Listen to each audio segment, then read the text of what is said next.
Hi friends, welcome back to my channel. In today's video, I'm going to show you how to turn on Facebook Messenger dark mode. If you're new here, don't forget to subscribe and give this video a thumbs up. Now, let's dive in. Step 1.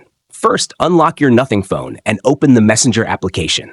Once inside, you'll be on the main screen, which displays your Chats menu. This is where all your conversations will appear. Step 2.